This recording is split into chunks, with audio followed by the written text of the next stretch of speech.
আওয়ামী লীগ আর বিএনপির মধ্যে তফাৎ ছিল এক জায়গায়। আওয়ামী লীগ আর বিএনপির মধ্যে এক জায়গায় তফাৎ।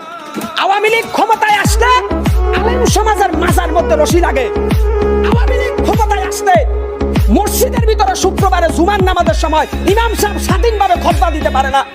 আওয়ামী লীগ ক্ষমতায় আসলে বাংলাদেশের বিভিন্ন তাফসীরুল কোরআন মাহফিলে আলেমরা কোরআনের কথা বলতে পারে না। আর বিএনপি ক্ষমতায় আসলে জাতীয় সংসদে কোরআনের আয়াত থেকে কথা বলে। বিএনপি ক্ষমতায় আসলে বাংলাদেশের প্রত্যেকটা জেলায় মানুষ কোরআনের পক্ষে সোচ্চার কণ্ঠে কথা বলতে পারে। বিএনপি ক্ষমতায় আসলে এদেশের কোনো আলেমকে জেলখানায় যেতে হয় না। বিএনপি ক্ষমতায় আসলে এদেশের রাম বাম নাস্তিকরা কোরআনের বিরুদ্ধে কটূক্তি করার সাহস পায় না।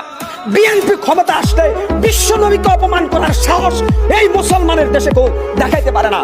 কেন আজকে বিএনপির নামে প্রপাগান্ডা?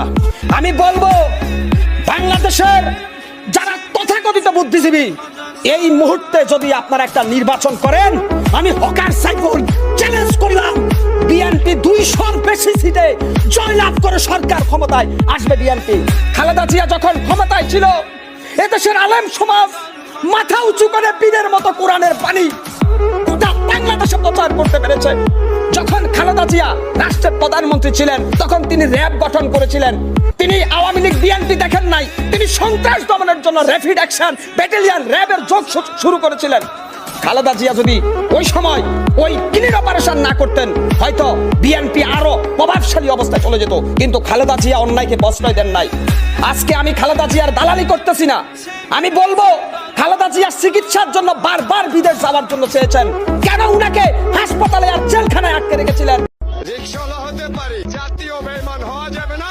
86 বেঈমান চশমা নে বুবুজান নৌকা লয়া ভারত যান। 930 PM প্রাইম মিনিস্টার দয়াল মনি, বিতে বাংলাদেশ, এনে ন্যাশনাল, বিতে পার্টি। আমি জেনারেল জিয়া, চট্টগ্রাম কালুরঘাট লিডার কেন্দ্র থেকে স্বাধীনতার ঘোষক জিয়া, লাল দিঘির ময়দান হতে।